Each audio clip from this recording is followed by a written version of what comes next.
here. It's a great honor actually to be here on Jeju and address you all. I'm going to try this in Korean.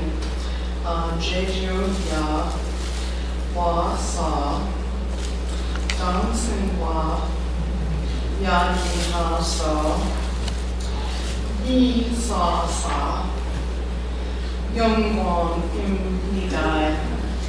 Thank you again for having me here.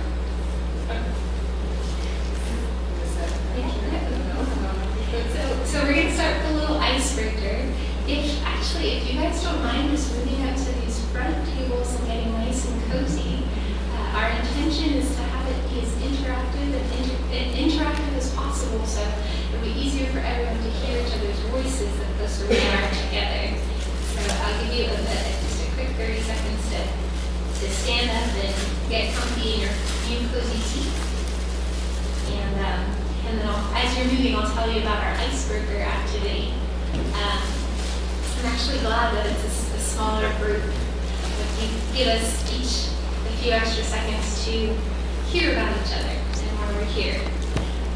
So this is a quick activity where we'll each stand up, and this will be a little speaking token.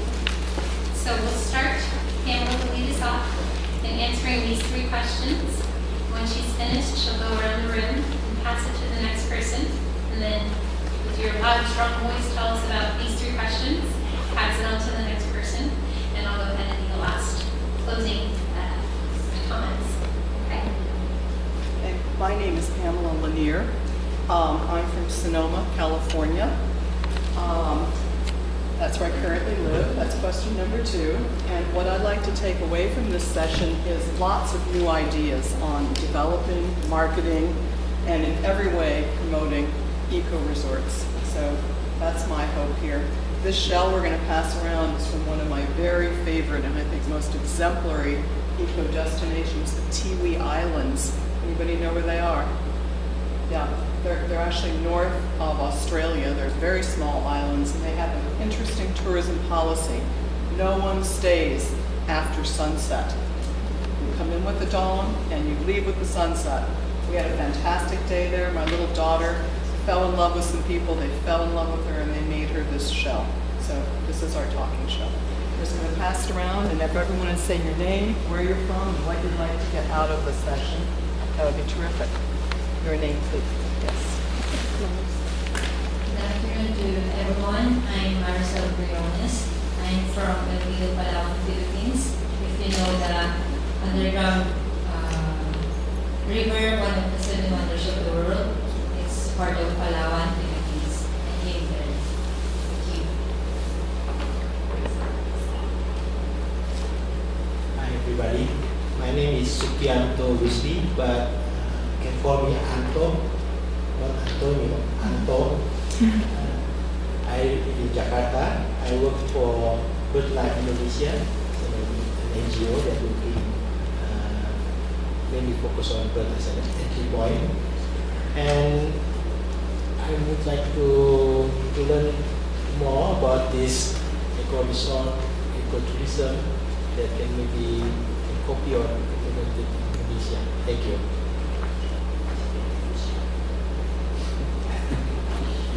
Hello, my name is Frances Chiro. You can call me Frances.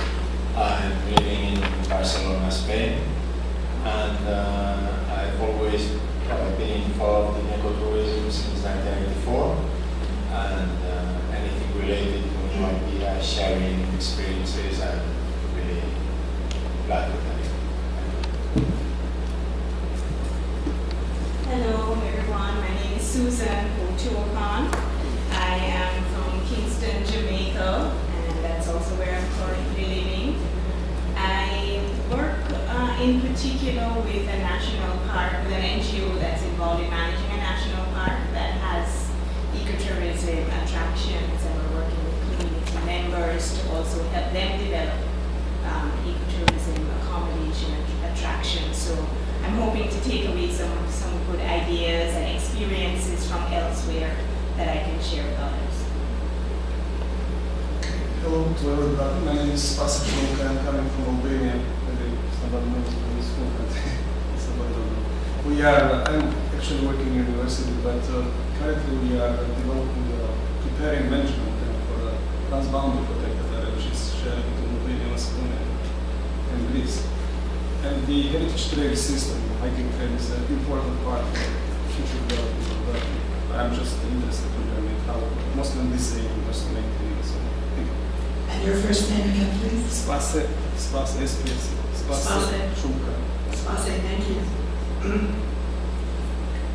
Hello, I'm Diana Allen. I'm with the U.S. National Park Service, Healthy Parks, Healthy People program, and we are going to be hosting the second International Healthy Parks, Healthy People Congress in 2014, and so just recognizing how to work with others in terms of ecotourism and helping people learn about to be inspired to lead a healthier lifestyle as a result of their vacation experience, to have a healthy experience.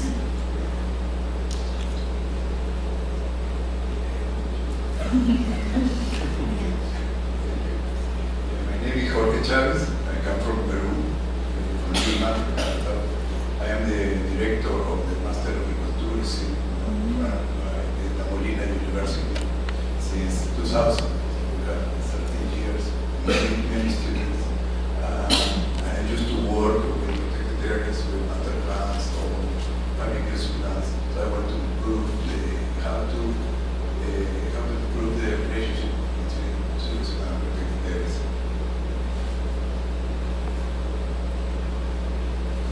Hi everybody, my name's Rosemary Black, call me Rosie, and I am a lecturer at Charles Sturt University in Albury, Australia, and I also teach in the area of ecotourism, and I'm just interested to learn a bit more today.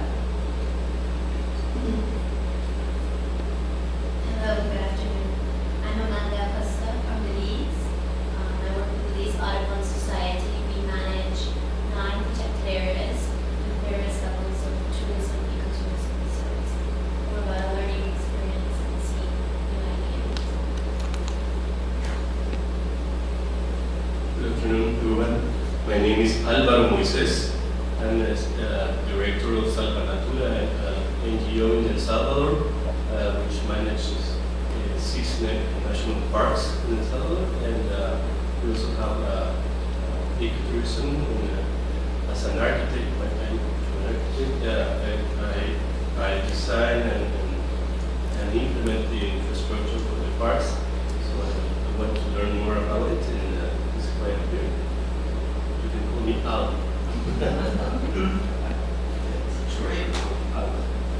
My name is Phil. I'm from Santa Rosa, California, and I am here to just learn more and see what different establishments have to offer for ecotourism.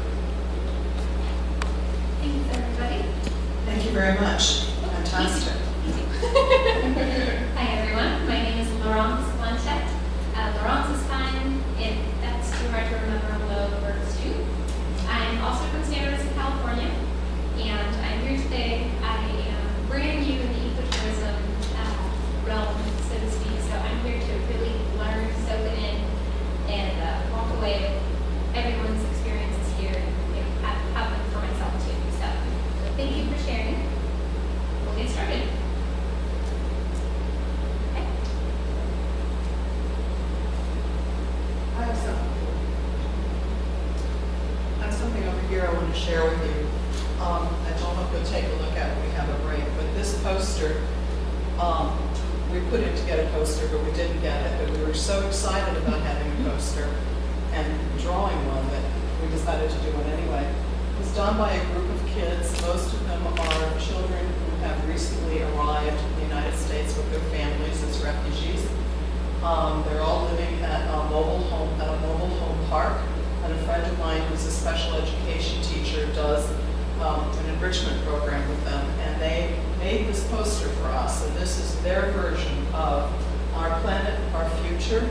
That was the theme, and it says that in 4 languages over on the side, if they're all correct. The kids had a ball doing it, they learned a lot, and it is going to be entered in the local county fair next summer, and I think they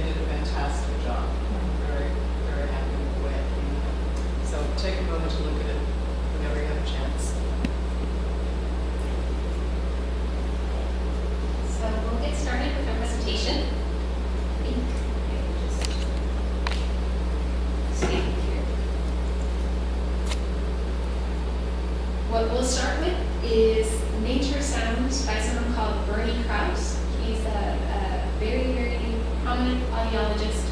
He records nature sounds around the world, and we're very much in love with his work.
So the theme of that, I believe, my interpretation of it is in the beginning, nature sounds are very quiet, very almost non-existent. That's the fire happening or the result of the fire, and then life being born again, and everything kind of spurring up.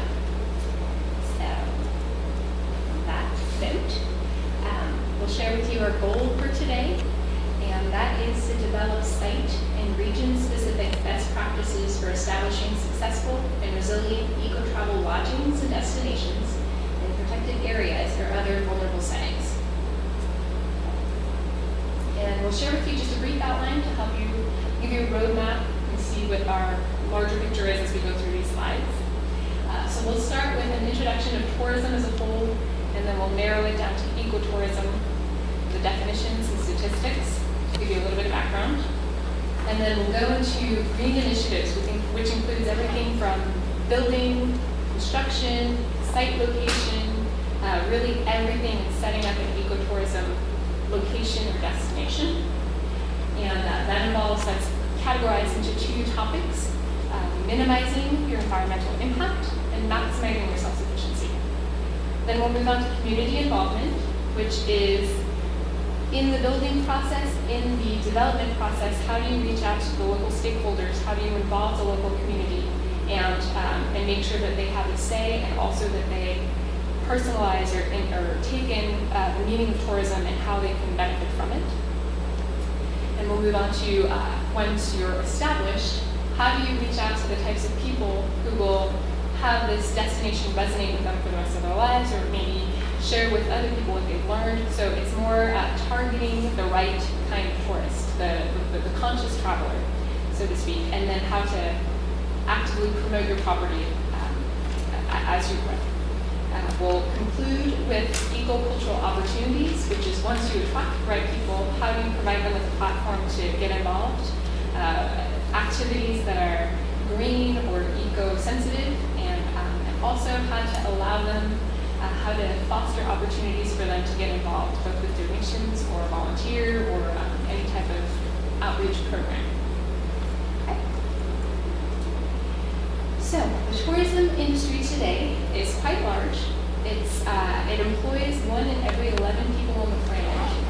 And the statistics that I found are actually a little bit outdated, so it's very possible that nowadays it's even bigger than it was a few years ago. Each year there's some 800 million tourist trips worldwide. So we'll see how tourism can be both a destructive force and how to make sure that when we do ecotourism correctly, the potential change that we could impact for 800 million people worldwide. By 2020, it's predicted that this figure will have doubled to 1.6 billion tourist trips worldwide. The tourism industry totals a profit of nearly $7 trillion per year, it's US dollars. So again, big potential for positive change. The definition that we're going to use for ecotourism is the following. It was developed by the IUCN, and it is environmentally responsible travel and visitation to relatively undisturbed and natural areas in order to enjoy and appreciate nature and any accompanying cultural features, both past and present, that promotes conservation, has low visitor impact, and provides beneficially active socioeconomic involvement of local populations. So with that in mind, move on to the benefits of ecotourism. We've talked about how it's a huge industry and how much potential there is for positive change. And also thing to keep in mind is that many of the developing countries today may not be rich in some resources, but many of them have beautiful sites and offerings, natural offerings that can be a huge magnet for tourists. It's a big room to grow. We can talk about how tourism is a force for education. Tourists who come to a certain area, you can educate them so that they go out and educate more people, or so that they can be a more conscious person in the world. And then you can also use ecotourism as a platform for cultural awareness, for tolerance of everyone involved, of the certain sites of the world that you wouldn't know unless you travel there firsthand, and appreciation of cultures and diversity. So, the two things to keep in mind when you want to be green in the way that you develop a property, we've categorized it into two topics: minimizing your environmental impact and maximizing your self-sufficiency. So we'll go into each of these in pretty gritty detail, and then we'll open it to you guys to see what we can learn from you, what we can learn from each other, and how we can take away some new ideas. We would love to hear about, we had an icebreaker where we learned each other's names and where we're from and what we hope to take away today. If you wouldn't mind share. I'm from Korea. Korea, your first name?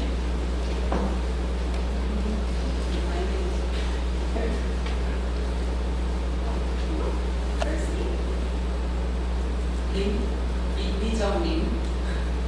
Nice to meet you. English is poor, so not exactly understand, but I can try. What you want to learn today? In the States, yes. And tourism about the different other countries.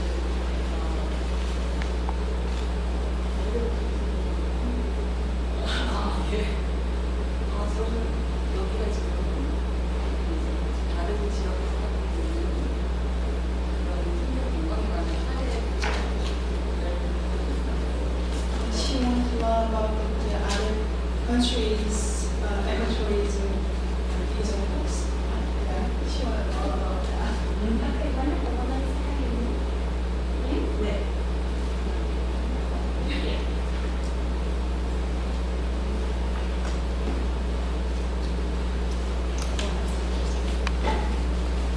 May I just see a show of hands amongst the people here? How many of you want to open a resort or want to help in your area to open an eco-resort? And that's the reason you're here. May I see how many people are in that, sort of fall into that one? Okay.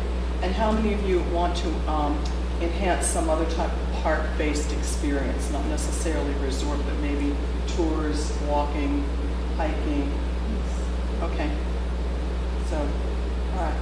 Is there anyone who's here with another idea of something they'd like to learn?